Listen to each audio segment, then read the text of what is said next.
Sinasalungat ng Philippine Navy ang tumataas na electronic warfare o EW at signal jamming partikular sa West Philippine Sea sa pamamagitan ng pagpapatibay ng mga pinahusay na protokol, pag-iiba-iba ng mga paraan ng komunikasyon at pamumununan sa mga makabago at pinitigas na teknolohiya, kabilang sa mga pangunahing proteksyon, ang pagsasanay para sa mano-manong mga operasyon, paggamit ng non-electronic na komunikasyon sa panahon ng jamming at pag-upgrade ng mga sensor sa mga bagong sasakyang pandagat ng Navy kasama ang Philippine Coast Guard upang matiyak ang kakayahang magamit. Sa maraming pagkakataon, na-neutralize ng Armed Forces of the Philippines ang mga dayuhang signal jamming na pinaniniwalaang ginagawa ng machino na bumubulag sa ating mga radar at nakakagambala sa komunikasyon sa West Philippine Sea sa pamamagitan ng pagsasama ng mga advanced na electronic countermeasures sa ating mga offshore patrol vessel. Sinisiguro ng Philippine Navy ang tactical detailing. Tinitiyak ng teknikal na kalasag na ito na ang Philippine Fleet ay nagpapanatili ng kamalayan sa sitwasyon sa kabila ng agresibong pangimasok mula sa mga sopistikadong unit ng pangimasok, partikular na mga tropa ng China. Ano ang mangyayari kapag ang ating fleet ay nabulag sa gitna ng isang paghaharap? Sa West Philippine Sea, ang mga sopistikadong Chinese at Vietnam jamming unit ay nag-armas ng mga airwaves upang maputol ang ating mga komunikasyon at mabura ang ating mga radar signature.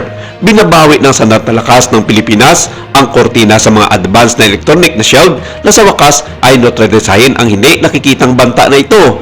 Ang labanan para sa soberanya ay hindi lang nilalabanan ng mga kanyon at mga missiles, ito ay nilalabanan ng code at frequency shopping sa pamamagitan ng pagsasama ng mga cutting-edge na countermeasures sa ating mga offshore patrol vessels. Ang Philippine Navy ay gumagawa ng isang hindi nababasag na tactical data link. Tuklasin kung paano tinitiyak ng bagong teknikal na kalasag na ito na ang ating armada ay nagpapanatili ng kabuuang kalaman sa sitwasyon laban sa agresibong interference. May silent war raging sa ating mga katubigan kung saan ang mga signal ang pangunahing larangan ng digmaan at ang mga radar secretion system ang target ng mga ito.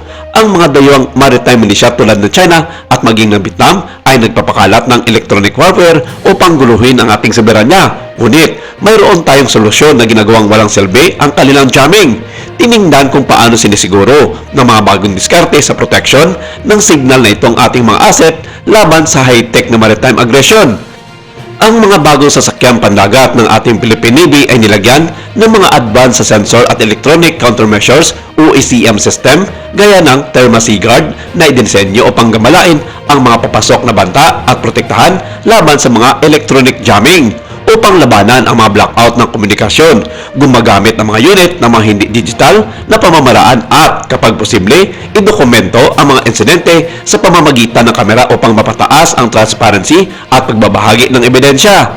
Tinutugunan ng mga pagkilos na ito ang patuloy na pagsubaybay sa mga kakayahan sa elektroniko at paggagambala sa mga komunikasyon tulad ng mga radyo sa panahon ng mga misyon sa pinagtatalo ng tubig.